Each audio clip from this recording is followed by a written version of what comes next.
寸之地，碾落做成泥。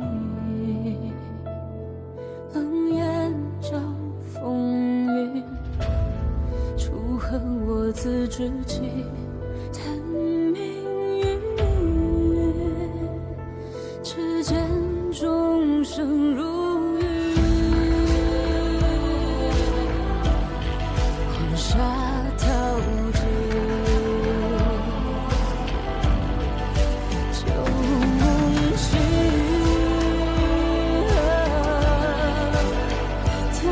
剑无知，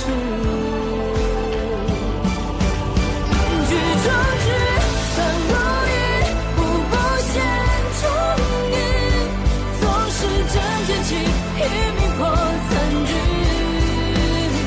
举壮志，冷落雨，缓缓虚实境，天地作证。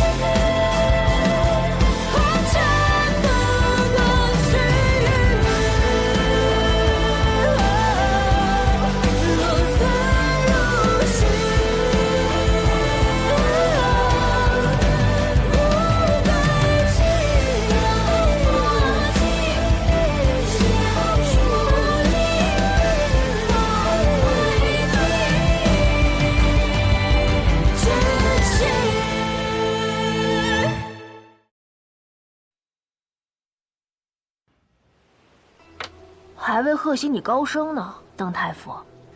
忘忧啊忘忧，你何时也学会取笑别人了？我是替你开心，这么多年，总算熬出头了。不过，你真的不担心吗？那个楚昭，你了解他多少，就敢这般帮他，甚至不惜放弃与萧寻的合谋？我帮的并非是楚昭，我帮的。 是自己的锦绣前程。小心偷鸡不成蚀把米。越是看起来简单的棋局，越是暗藏杀机。这可是年少时我们学到的。不会，因为我可进可退。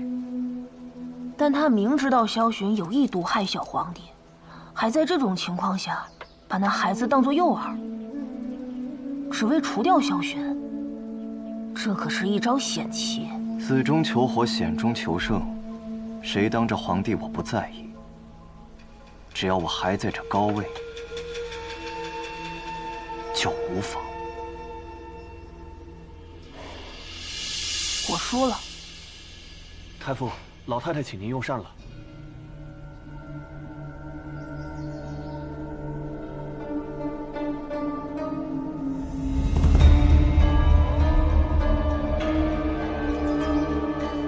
知道了。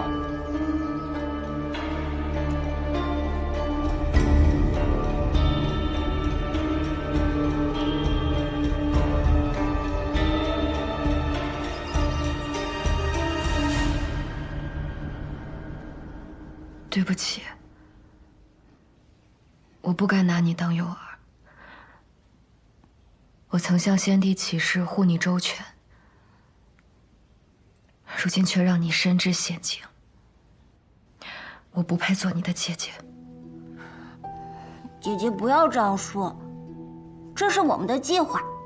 你看，现在真的没事啊。姐姐不用难过，我母妃说，这手工编织的长命缕最见心意，每一道绳结都能锁住福气。姐姐能给阿玉亲手做个这个，我很开心。 你说配个玉这么挂着可好？或打个金锁，看起来贵气些。对不起，对不起。姐姐没有对不起我，这是我们一起想的这个计划抓坏人。只是这个坏人是皇叔，阿玉还保护了姐姐，我真的很高兴。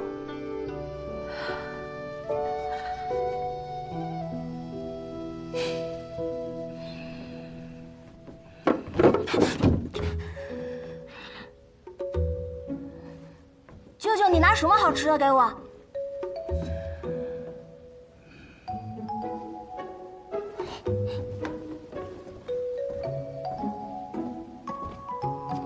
威我。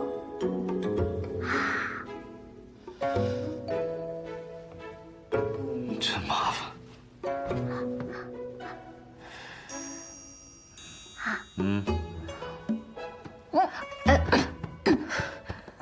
你当喂马呢？军营里都是这么喂的。你无报自首。你才血口喷人，以后不给你带吃。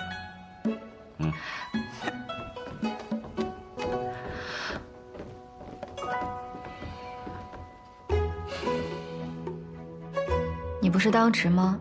怎么还有时间来给阿宇送吃的？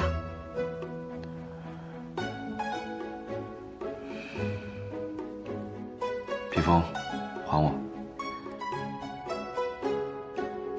你不是不喜欢吗？怎么又要讨回去啊？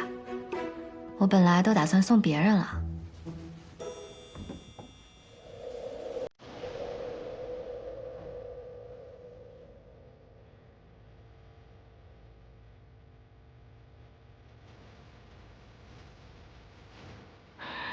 借给你的东西，用完以后，自然要还给我。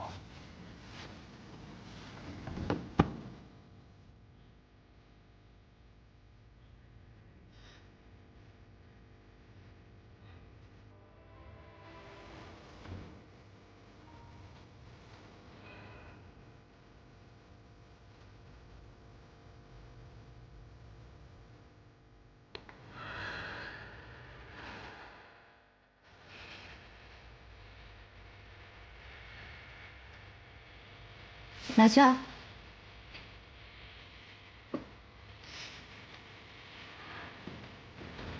舅舅，你们在抢什么？什么叫抢？我只是拿回我自己的东西。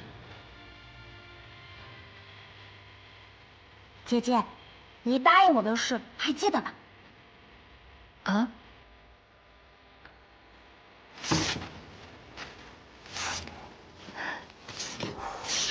好看吧？天女散花。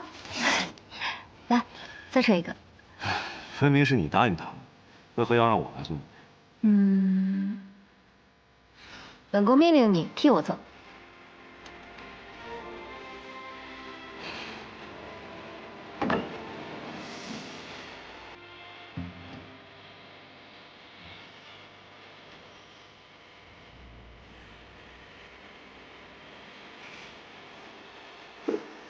这秋千够不够结实？能坐下我们2个人吧？我才不陪你玩这个呢。为什么呀？荡秋千最好玩了，可以看到远方的风景。傻瓜，想看风景出去看就好了，为什么非要坐秋千呢？真的可以出去吗？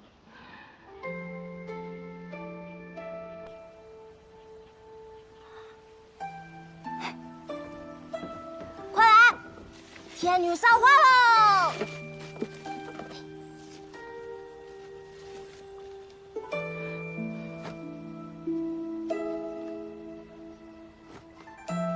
你要这么打的话，就算打好了，待会儿坐上去也一定会摔跤的。我打得这么结实，怎么可能会摔跤？你摔了没事，但要是他摔了，那可就惹大事了。少看不起人了。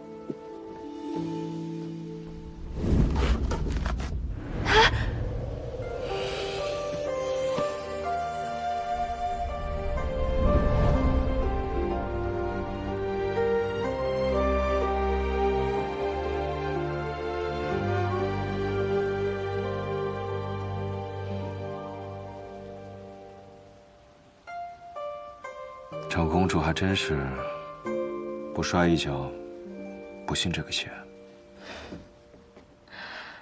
怎么可能？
阿宇，你说什么？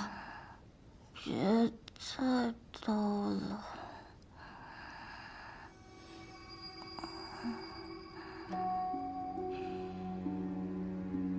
他说的不错，萧南王实力犹存，萧薰绝非善类。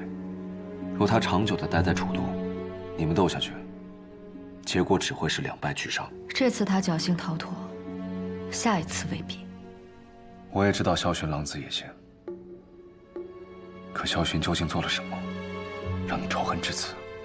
当年他亲自到云中郡求娶，我看他待你，也算体贴。你们不是曾经两情相悦吗？两情相悦，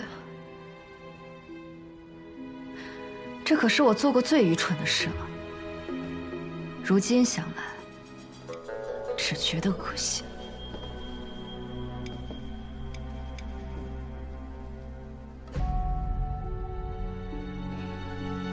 你究竟经历了什么？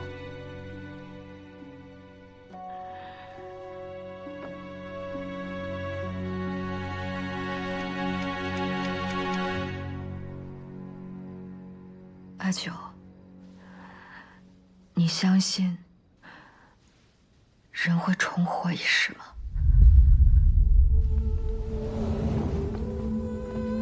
在前世，我如愿嫁给萧薰，当了王后，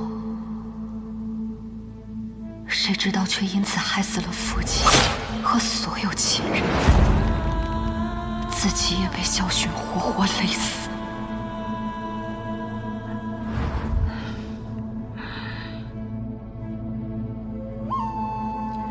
你是不是觉得很可笑？你就当是我做的一个梦罢了。不会。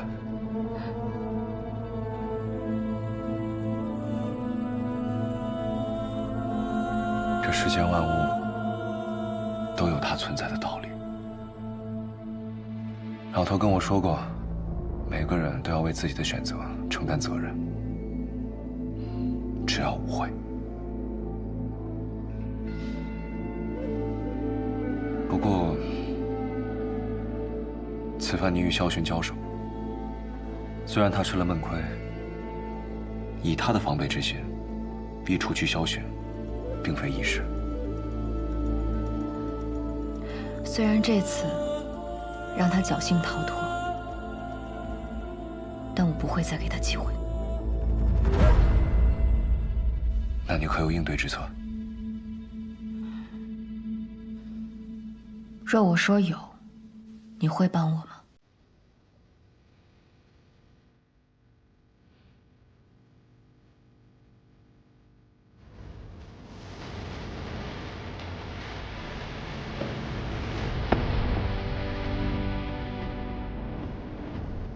断肠口是残烧，心一照，深一深摘下我的水又沉香。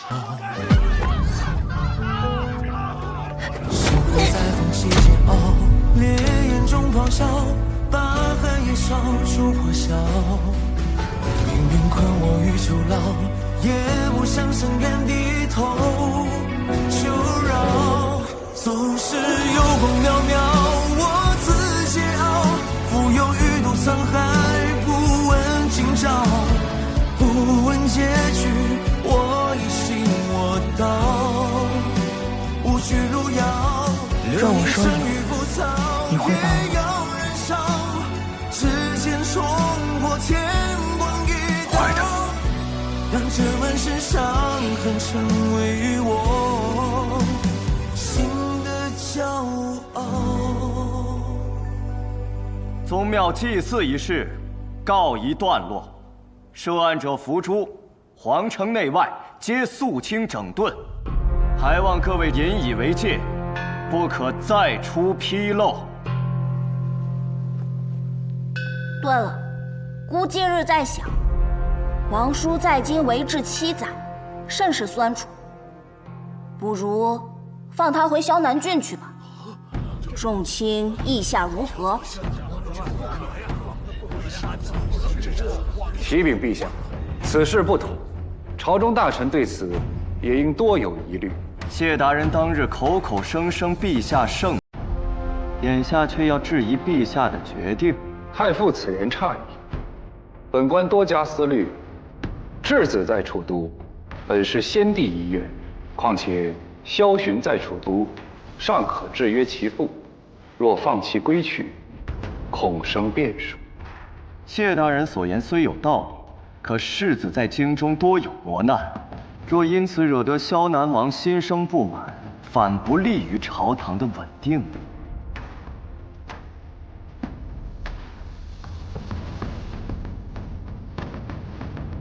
长公主殿下，陛下。本宫有权参议此事。殿下得先帝遗诏，可与太傅同行监国之权，自是有权。陛下，诸位公卿，本宫近日收到一份朔漠密报。本不愿再生事端，但既然谢大人问起，本宫便直说了吧。朔漠边境近日异动频繁，恐有大军集结迹象。而京中近日亦发生多起可疑事件，街市上不明身份之人流窜，暗中聚众，行迹可疑。殿下，可否借密报一观？不可，因为兹事体大，本宫需要先确认此封密报真假，以免伤及无辜。倘若消息为真，又当如何？那萧南王世子就绝不能离开楚都。萧南郡毗邻朔漠，若二者勾结，陛下登基，萧南王也未曾来贺，难保不是早有异心。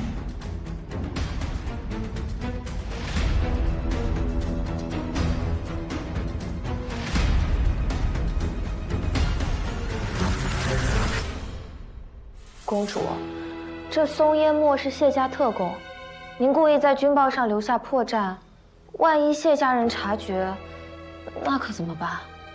就是要让他察觉。萧巡若走，无异于放虎归山。萧南郡彻底没了潜质，一旦生变，必会祸及高阳。谢艳芳作为谢家家主，怎么可能允许此事发生？所以，定会阻拦。加上谢家特有的松烟墨，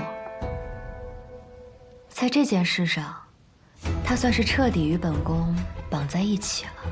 可奴婢还是不明白，邓太傅为何极力促成萧世子离京？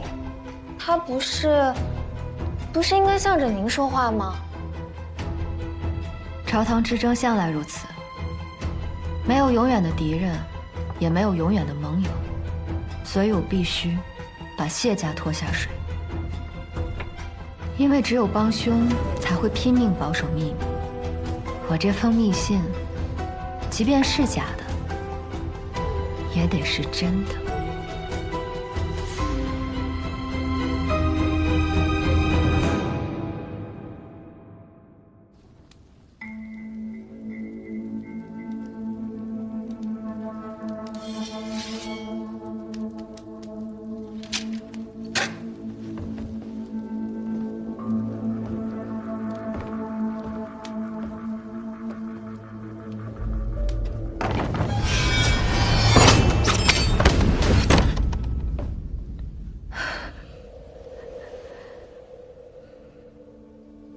这招探流云，本宫学得不好，待本宫回去再练练。长公主身居后宫，却能得到朔漠密信，当真是手眼通天。阿九，你人不在殿前，却对大殿之事了如指掌，你才是消息灵通。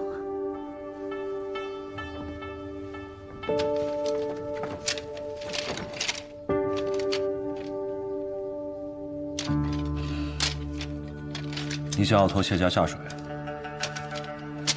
你你可知道这样做的后果有多危险？楚昭，没有人可以在谢三的眼皮子底下耍小聪明，你也不例外。可我就想当例外。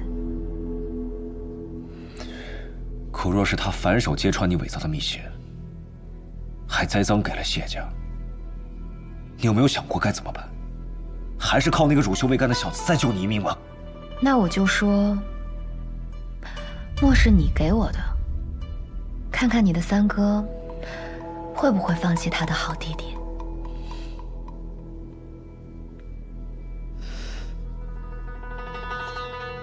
没有人可以看到谢三的心思。阿九，你会帮我的，对吧？你在边郡战场多年，一定知道朔漠士兵的外貌特征和装扮习惯，能不能告诉我？原来你早已经计划好了。好一出姜太公钓鱼啊！故意用密信，想留萧玄在楚都，以萧玄的多疑，必会认为这是个陷阱，反而加速他的私逃计划。我派出去盯梢的探子回来说，楚昭派人暗中在返回萧南郡的沿途上埋了军械，想必一到交界之处，便会有假扮的朔漠士兵前来接应。一旦萧玄出逃，就会立即以勾结外敌、武装叛逃的名义把他射杀。太傅，萧玄一死，你的后路可就断了。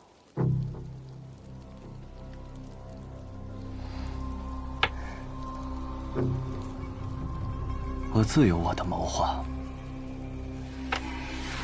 若是萧玄逃脱，就沿途散布萧南王质子引朔漠兵入境的谣言，将其视为叛国者，格杀勿论。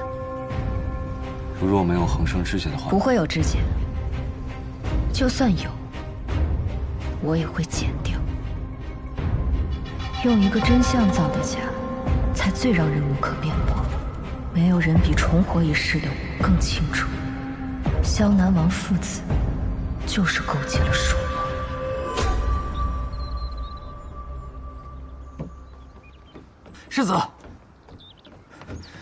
如何？楚昭确有一封密报，是说世子与老王爷囤积私兵，勾结朔漠。他到底是从何处知道这些事情的？过往这些时日，我处处小心提防，他绝对不可能探听到任何与朔漠有关的消息。此女狡诈，或许是用假象蒙蔽了世子，让您放松了警惕。绝无可能。我若按兵不动，凭楚昭手上的那封密报，他们便可公开问斩我。我若出逃，便坐实了叛国的罪名，死于乱军之中。无论我们选择走哪条路，主动权都牢牢地掌握在他的手中。难道我们多年筹谋，真的就这样功亏一篑了？那日朝堂之上，占了上风的分明是我们，怎会形势如此逆转？到底是何处错了？往日之事，多说无益。但眼下，或许我们还有第三条路可以走。还没查到吗？太傅息怒，已经派人3个人去找了。找到了，老夫人回来了，是长公主殿下把老夫人送回来的。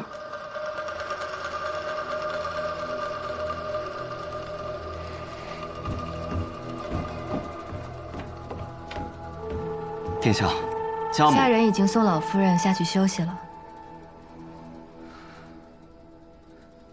我是在西市街角遇到老夫人的，看见她时，老人家正在地上拾取菜叶。家母乡野出身，节俭惯了。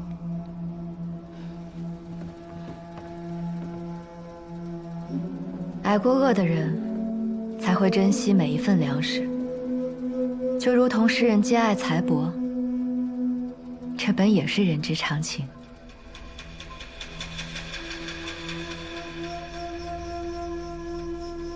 一点个人喜好，长公主见笑了。何来见笑一说？但从乡野走到如今太傅之位，太傅靠的是真才实学，期间努力，必定远超旁人所想象。这般勤勉，理应令人敬佩才是。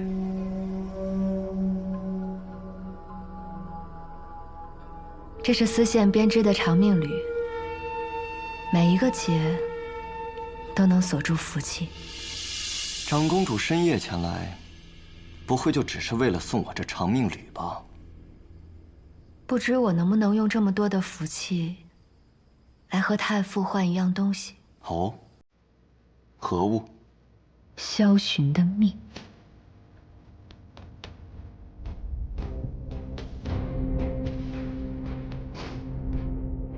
殿下就这么自信，能杀得了他？对。所以请太傅袖手旁观即可。萧寻若死，他于楚都多年来暗蓄之资财珍宝、势力人马，尽归于你。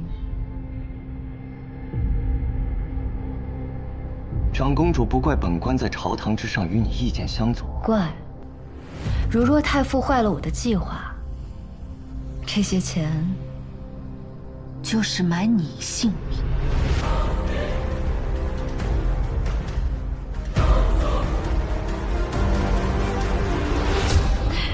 说笑而已，太傅放心。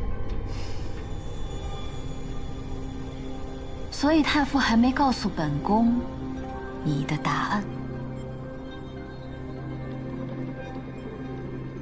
金银易得，知己难求啊。成交。本宫言出必行，也望太傅勿出尔反尔。一定。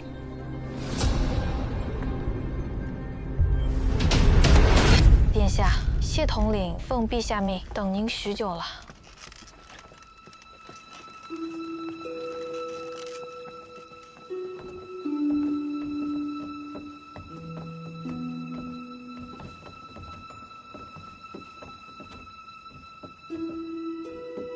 在等我。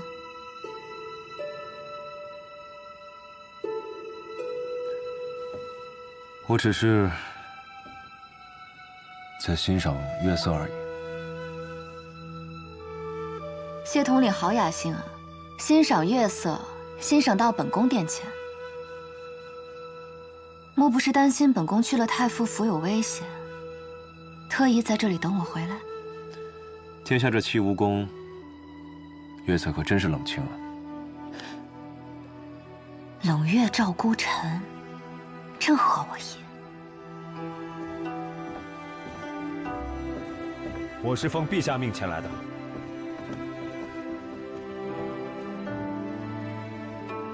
已经得知消息，萧寻打算明日离京。你有多少把握？他会和你的计划一样走官道？明日我会遣水师以查私盐为名，封禁所有商船。一旦码头无路，萧寻势必只能走官道。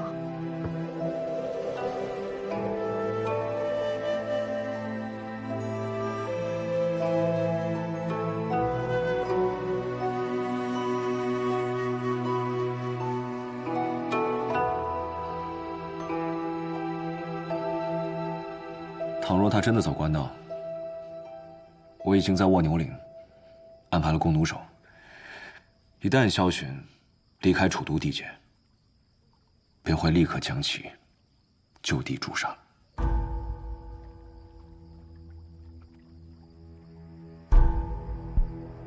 明日绝不容有失。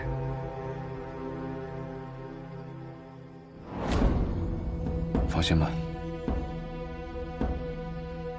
明日我会亲自带人埋伏。一定不会有事。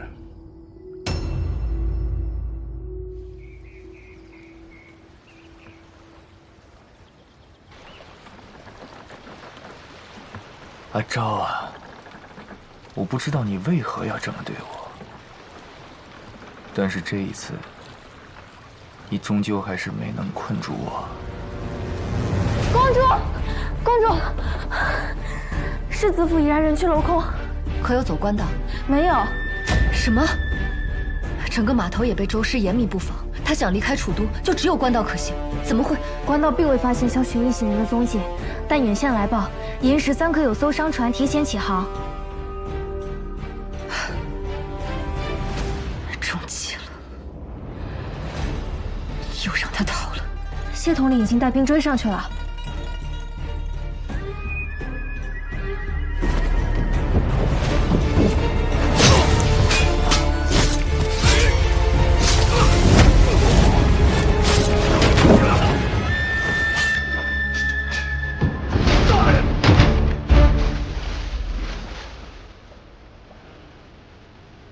谢燕来，我应允了长公主，不会让你活着回去。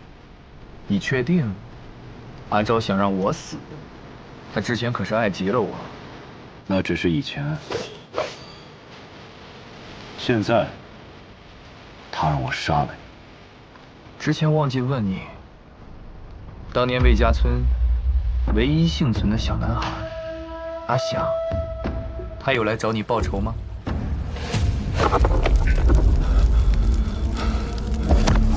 我叫阿祥，你叫什么？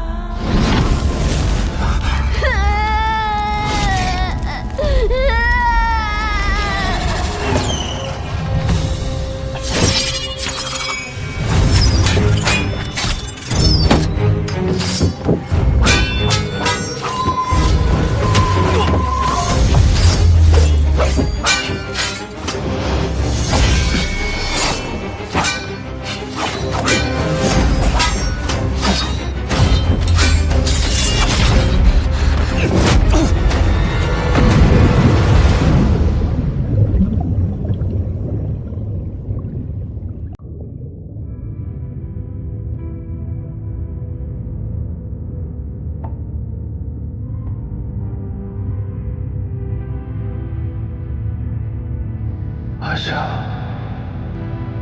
你在哪儿？都是我的错。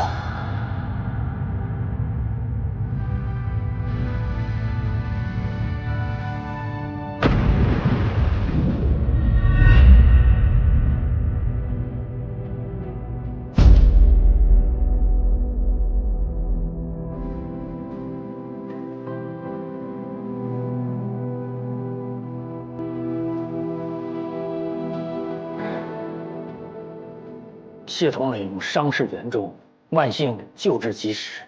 微臣已包扎伤处，这就去开一剂药，为谢统领退烧。此番失血过度，还望日后好好将养。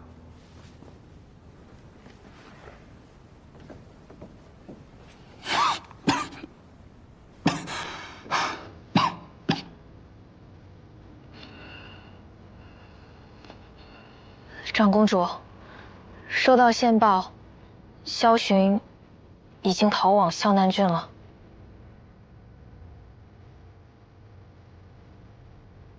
想再杀萧寻，偏难了。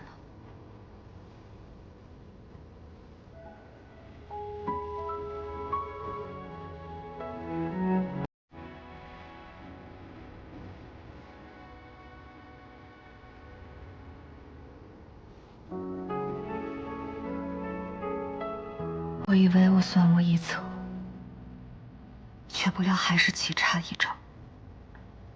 此番是我连累了你，你还说你欠我，现在是我欠了你。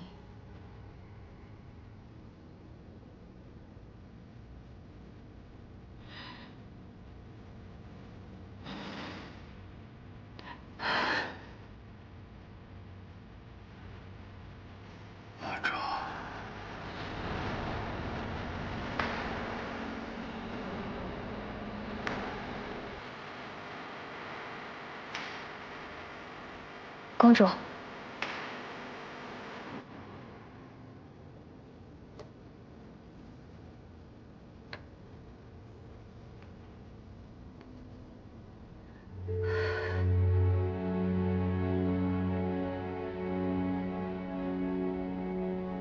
我让你查的人，查到了没有？方度，邓毅的门生，去年刚调任州级司马。萧巡的船就是拿着他给的文书从码头放行的。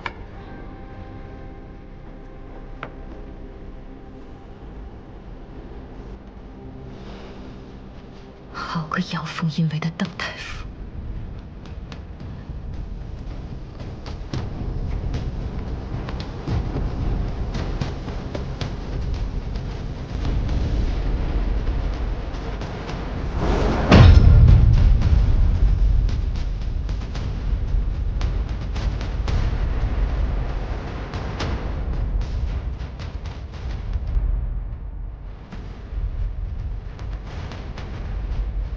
殿下夜闯臣府，不知所谓何事？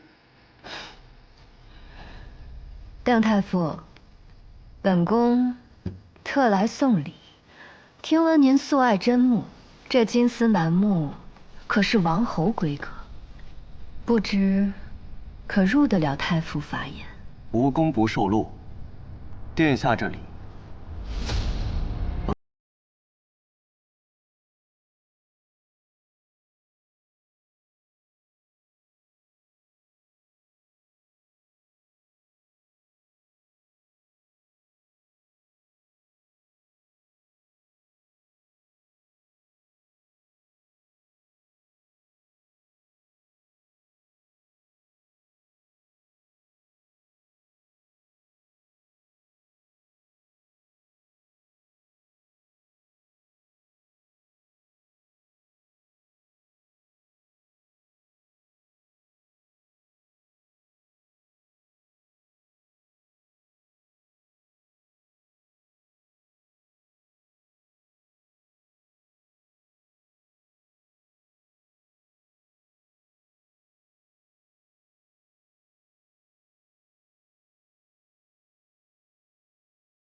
断肠苦事残烧，衔泥沼，平遥生云霄，摘下傲骨悬肉成鞘。星火在缝隙间熬，烈焰中咆哮，把寒夜烧出破晓。命运困我于囚牢，也不想向人低头求饶。总是有光渺渺，我自桀骜，浮游于途沧海，不问今朝，不问结局，我一心我道，无惧路遥，流萤生于浮草，也要燃烧，指尖戳破天崩地倒，让这满身伤痕成为我心的骄傲。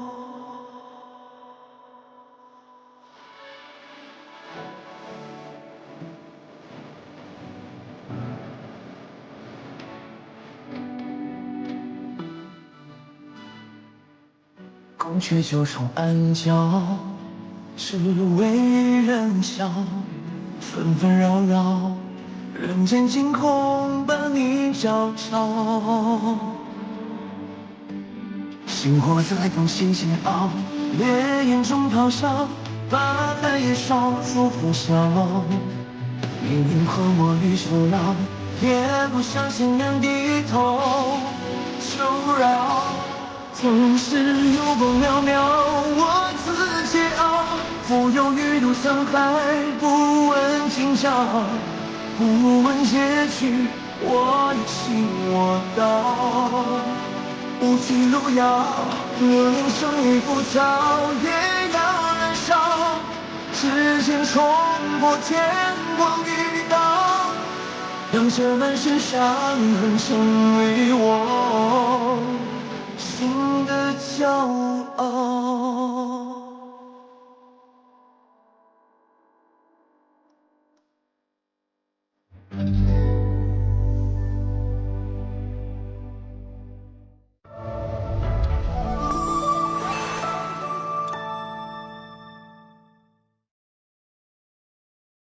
在方寸之地，碾落做成泥。冷眼照风云，楚河我自知己，叹命运。只见众生如云，黄沙淘尽。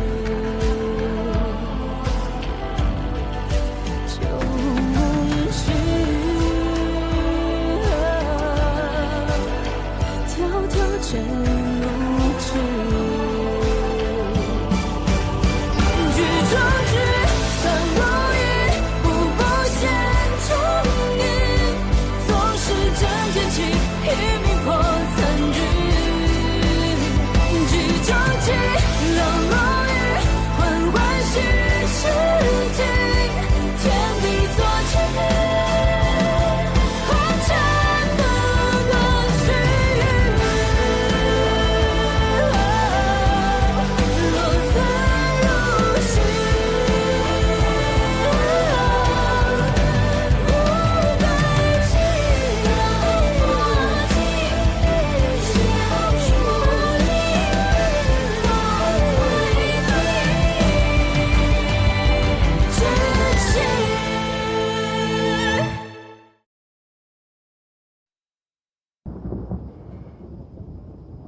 这又是何苦？就不怕他真杀了你？杀我，他朝堂避乱，不过是长公主羞辱人的伎俩，想出口气罢了。那你是背弃盟约，是要与长公主为敌吗？盟约？他何时在意过这个？他把禁卫军的兵符交给了一个名不见经传的谢家人，他这是结盟的诚意。但倘若兵符在你手中，他还有几分活路？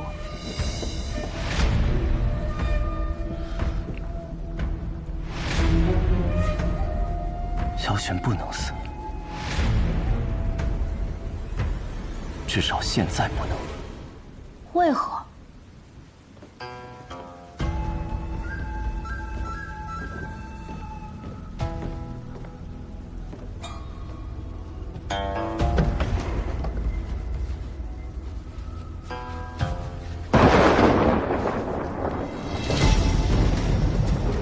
这就是你说的后路。先帝下的遗诏，萧玄曾经被先帝下旨继承大统，之后有了后面横生的枝节，才拱手将皇位让给了萧雨。世子，世子府如今门庭冷落，连檐下的鸟儿都绕道而飞。太傅竟然敢主动联系铁鹰，倒真是稀奇啊！不知世子可曾听过乾隆在渊？太傅大人深夜到访，莫非是要教本世子看相？可惜呀，太傅看走眼了。如今站在你面前的，何来乾隆？不过是一条砧板上的鱼肉罢了。不，本官是来给世子指一条路，一条通往萧南郡的路，也是鱼肉跳回江河的龙门。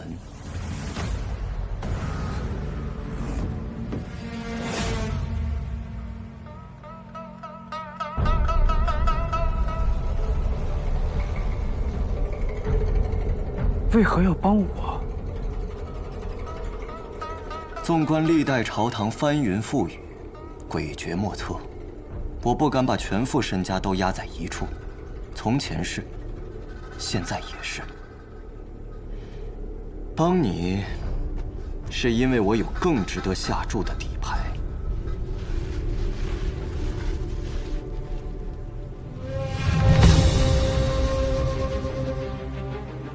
这是先帝的遗诏，继承大统的人本应是你。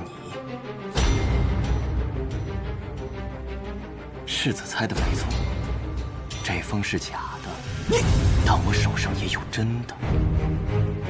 陛下的龙椅还没坐热，你就不怕被当成你的？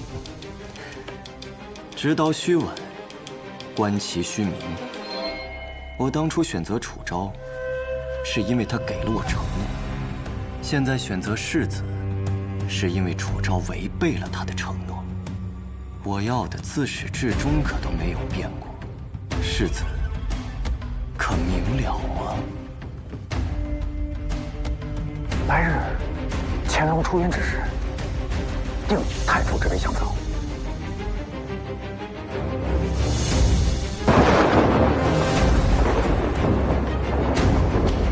太傅，有客到。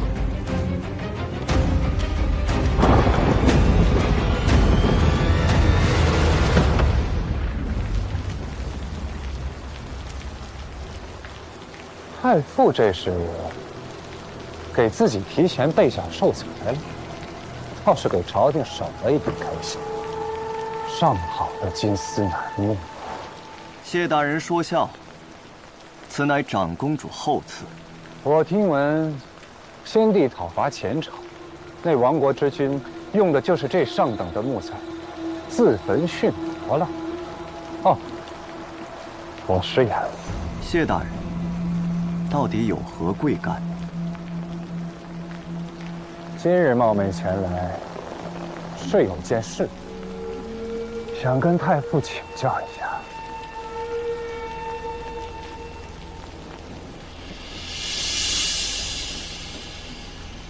太傅可知，长公主围困萧南王是此一事？当然。那太傅又知不知道，萧寻逃了？知道。是谁放走了他？太傅知道。是我。哼，太傅如此坦诚，倒让本官很是感动。想必太傅有如此激动，就已经跟长公主离了心。可你有没有想过，这个棺材的分量？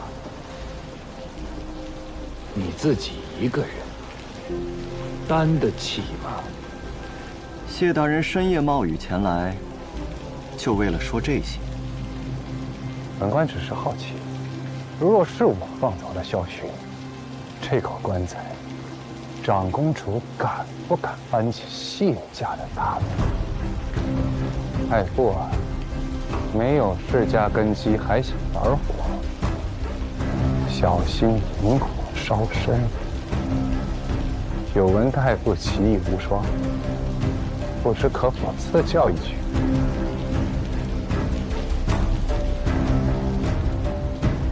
却之不恭。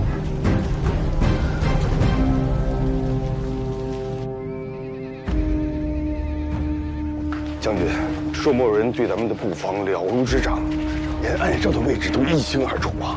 军中必有内鬼。报！报！京中急讯，长公主殿下遭重臣弹劾，萧南王世子连夜潜逃，禁卫军统领傅炯受伤。华景伤势严重吗？据闻太医院会诊后已无性命之忧。阿昭可安好？殿下无恙。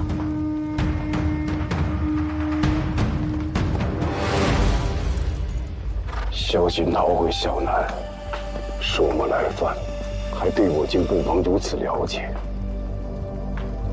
那不成是里应外合？传令，第3营移防琅琊谷，第5营埋伏鹰嘴崖，按预案调整防线，让伏兵就位，等朔漠日上钩。是。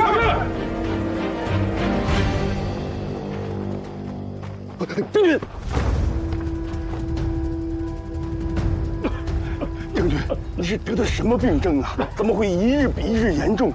竟然连吃药都毫无作用啊！喂，命令之差，我亲自带队。不行，您这身子骨，这是军令，军令如山。是。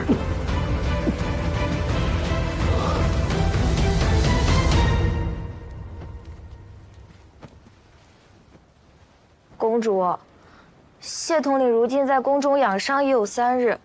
虽说您是郑国长公主，旁人无权智慧，但毕竟男女有别，外头的风言风语怕是要起来了。自我进了这皇城，风言风语又何时少过？御史台恨不得把牝鸡司晨这4个字刻在我脑门上。再说了，如今他伤及肺腑，交给别人，万一出个好歹，我不放心。公主可是对谢统领，所以才不愿意嫁给萧世子的吗？你跟了我这么久，就是这么想我的？没有没有，奴婢童言无忌，童言无忌。公主别生气。这宫里的每一根丝线，我都要攥紧。可它不仅仅是根丝线，它……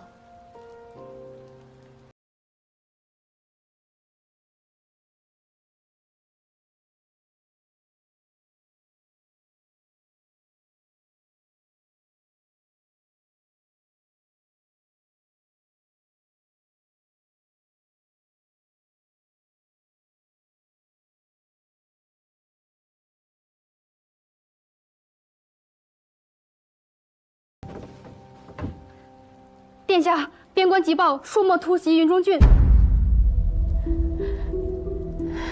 不对，我那是封假军报，怎么可能真的发生？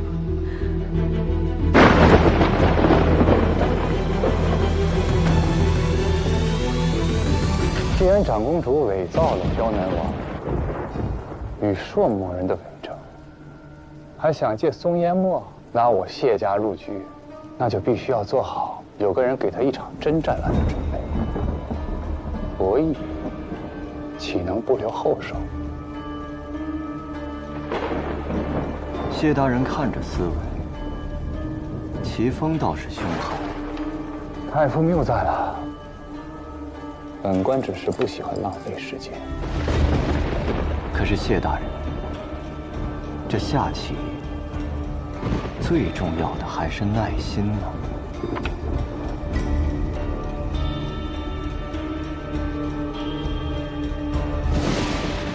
这局棋刚开始的时候，太傅信心满满，对吗？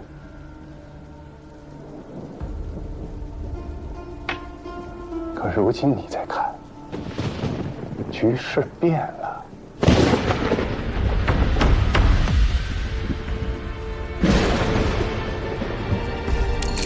不知谢某的棋艺能入太傅的眼吗？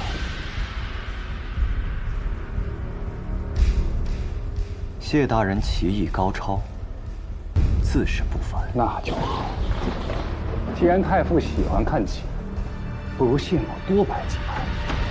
只不过这棋局塞得太满，当心看不清自己的活路。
邓毅派了门生下调临开码头，才给了萧寻从水路逃脱的机会。这一举，本以为万无一失，谁知朝堂这盘棋，本就不是那么容易下的。权力本该如此。说吧，你想我怎么还这份情？我可以满足你一个心愿。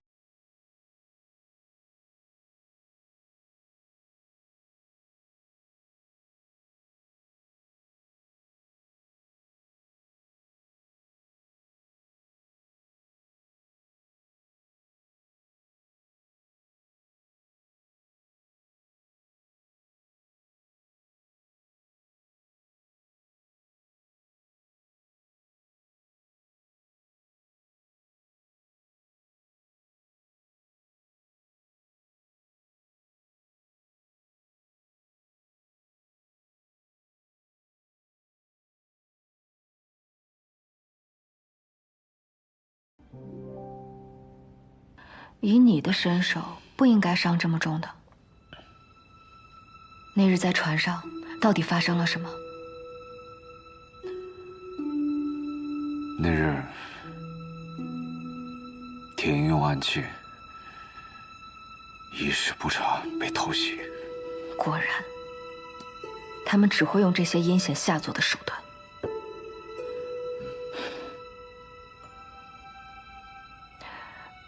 我昨夜看你梦魇，好像有什么心事。不是你说的吗？每个人心里都有自己的秘密。是啊，可我把我的秘密告诉你了呀。你是说那个梦？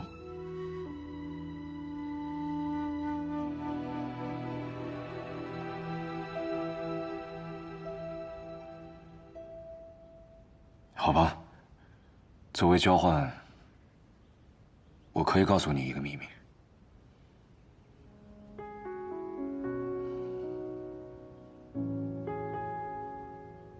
其实，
好啊。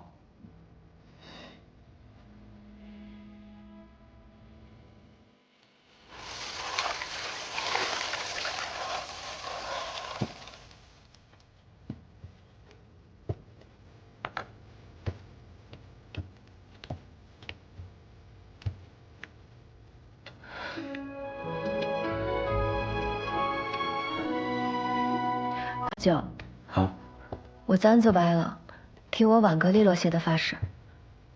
哦。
好吃吧？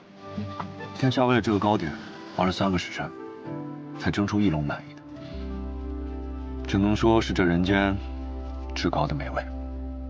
都怪你馅料没有拌好，那猪油的配比得合适，少了多了都不行。原来如此。我爹说的，少了太干，多了太腻。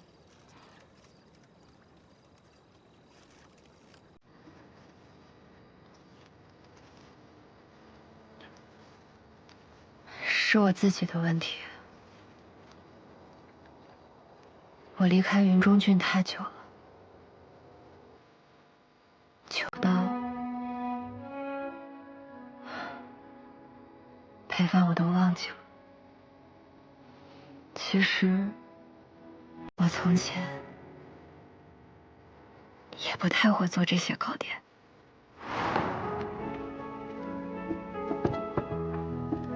阿爹，你看，我学会了，阿昭学会做沙枣糕了。哎呦，我们阿昭太厉害了！你下次别再偷吃馅料了，啊？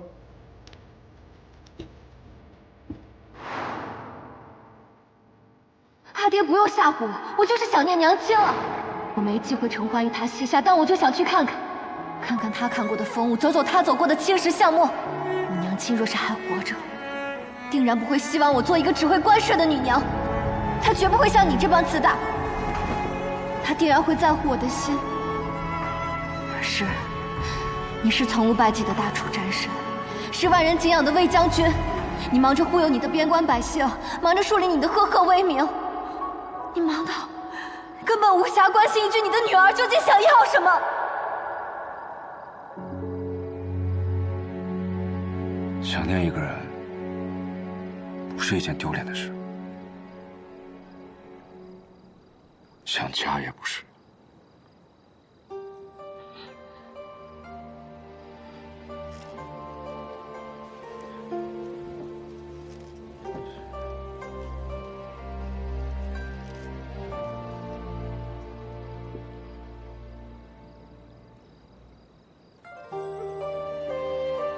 我跟着老头那5年，他确实过得挺好的，每天忙忙碌碌，偶尔得到一些西域的香料，他就会放到小南院的房间里。出去巡逻的时候，看到好看的花枝，便会采回来，栽在小南院的院子里。因为他跟我说，小南院是你以前住的地方，收拾好了等你回去。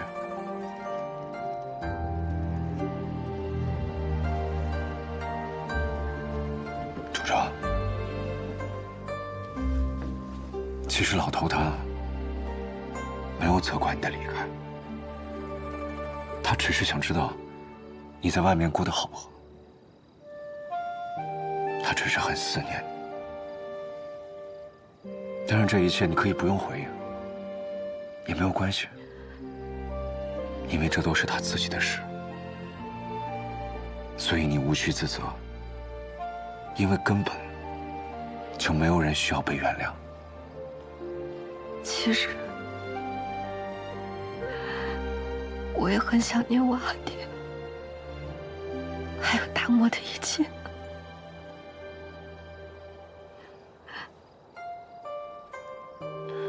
老头他是一个很严厉但很心软的人，和你一样。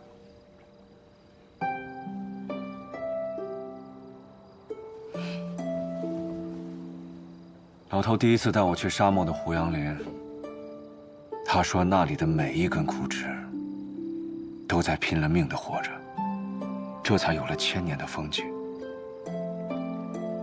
死非常容易，活着才算本事。阿九，抱歉，是我太聒噪了。不会啊，能听到你讲这么多话，我很高兴。夜深路重，殿下早点休息。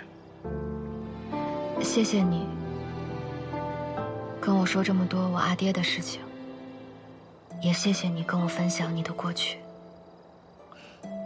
不客气，就当是报殿下的一告之恩。那谢统领，这盒红豆糕你就拎回去吧。多谢。我今天说的话一直算数。啊？就是以后你有什么愿望，都可以来跟我许，不管是踏遍刀山火海，我都会帮你实现的。我楚昭，言出必行，绝不反悔。好，不会。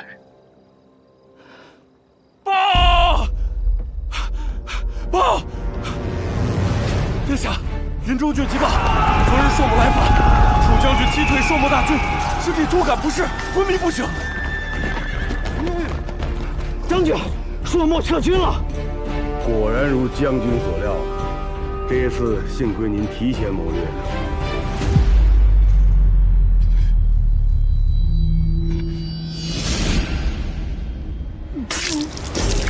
将军。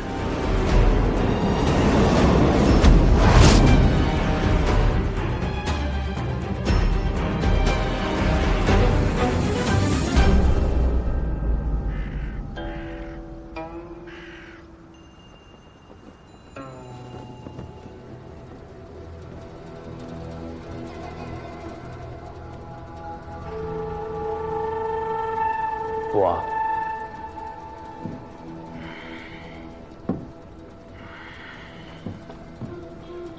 你受伤了？父王有所不知，楚灵的女儿要将我赶尽杀绝啊！楚灵的女儿，那个不想做世子妃，只想做长公主的。新帝即位，朝中动荡。我们与云中互相制衡，高阳谢氏虎视眈眈，他竟先清除了我们楚都的私兵，又借着你的事在朝中立威，此等手段真的是高啊！此番朝堂变故，楚都正值多事之秋，或许我们单道玄威啊，皆在这文武火候。昔者轩辕筑鼎，77日而龙吟现；燕齐练功，99夜而丹霞凝，皆在这后之一字。九转未成，你岂敢启鼎啊？我儿一路鞍马劳顿，暂且歇息吧。是。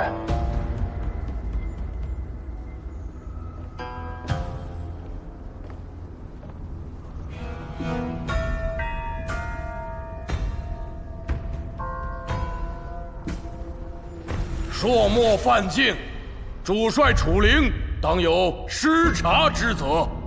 朔漠军犯境是真，楚将军令人扑了个空也是真，不问其功，反问其罪。既然领兵打胜仗，便是分内之事。云中若破，后果不堪设想，公不能抵过。陛下，楚灵治军不严，理当问罪。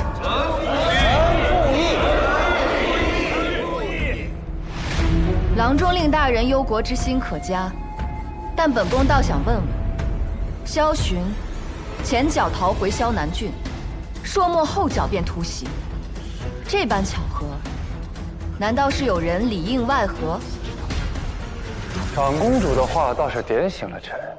臣记得当日是太傅力主赦免萧寻，口口声声抚藩王之心，现在看来，这心抚的真是时候。谢大人慎言，赦免萧寻回归萧南郡，此乃陛下旨意，难不成还要我去质疑天子？倒是谢大人，听说您打算将世子府据为己有，世子府行胜之地，四通八达，与其闲置，不如物尽其用。陛下体恤，赐予了臣。怎么，太傅也想要啊？够了，朔漠犯境，当务之急是稳定军心。至于内患，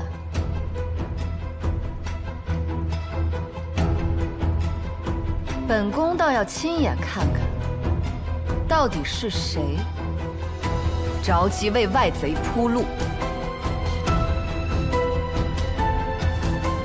孤伐了，众卿若无事，便退朝吧。恭送陛下上公主殿下。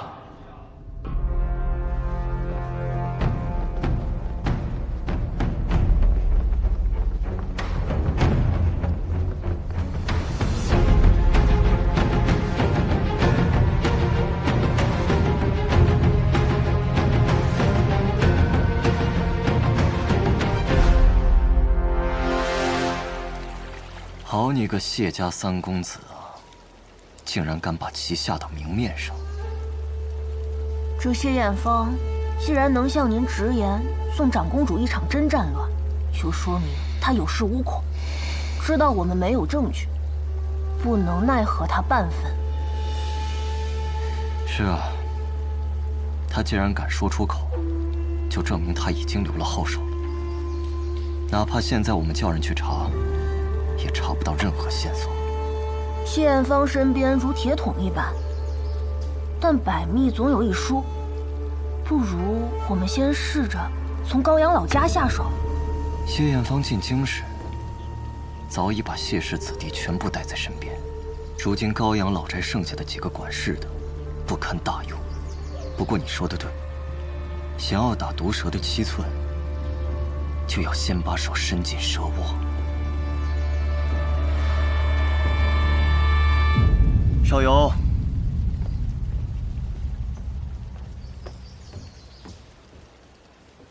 即刻着人去高阳。是。谢大人，这盘棋你可得好好下呀。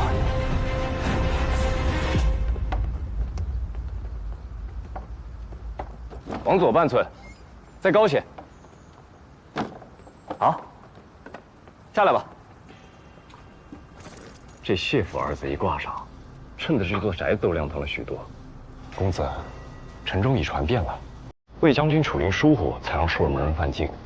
您说他会不会跟萧玄一样，也卷入帝国的通信？萧玄尚能结仇风声，更何况是仇人？魏将军扎根边疆，从无败绩，在百姓心中的威望，不可能因为一时疏忽而丢失。我们虽然促成了朔漠人的进犯，可他也及时调整战略部署，诱敌人至信古关。而且大战告捷，多的人夸赞他有勇有谋。如今看来，反倒是成全了他。也是，就像公子您名动天下一样，虽称病不在朝中多年，仍无人能轻易撼动您的根基。不，我跟他从来都不一样。宅子也分心好了，派人请九公子回府，就说是家主的意思，请他务必屈尊于他。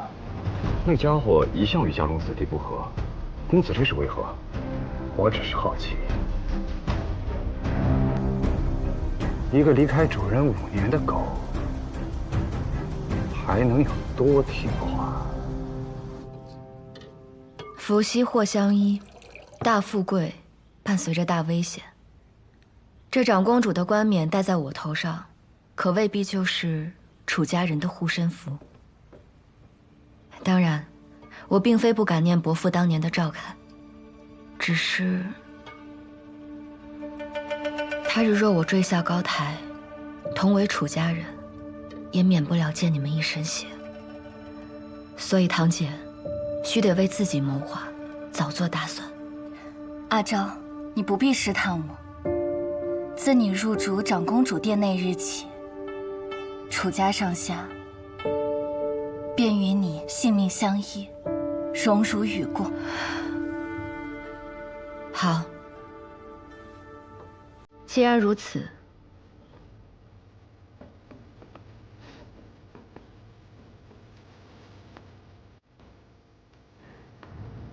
那从今往后，我在明处周旋，你在暗处经营。我做你的靠山，你当我们的首眼。成，我们共享着九重宫阙，富贵荣华。败，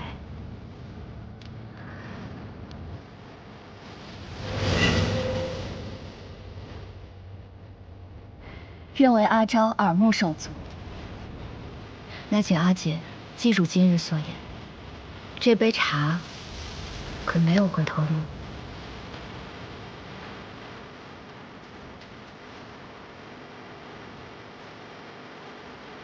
此番离京，我必须抓住一切可用之日，为我守好朝堂。断肠苦事残烧，心一朝，偏要生云霄，摘下傲骨血肉成鞘。星火在风息煎熬，烈焰中咆哮，把寒夜烧出破晓。命运困我于囚牢，也不想向原低头求饶。总是有功渺渺，我自桀骜，浮游欲渡沧海，不问今朝，不问结局，我一心我道，无需路遥，流萤生于浮草，也要燃烧。指尖冲破天光一刀，让这满身伤痕成为我心的骄傲。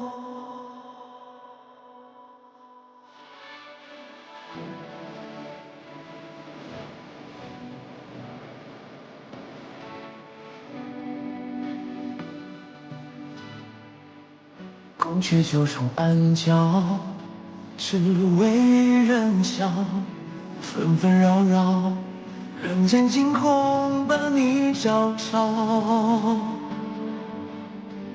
星火在风息煎熬，烈焰中咆哮，把寒夜烧出破晓。命运困我于囚牢，也不想向原低头求饶。总是有功渺渺，我自桀骜，浮游欲渡沧海，不问今朝，不问结局，我一心我道，无惧路遥，流萤生于浮草，也要燃烧。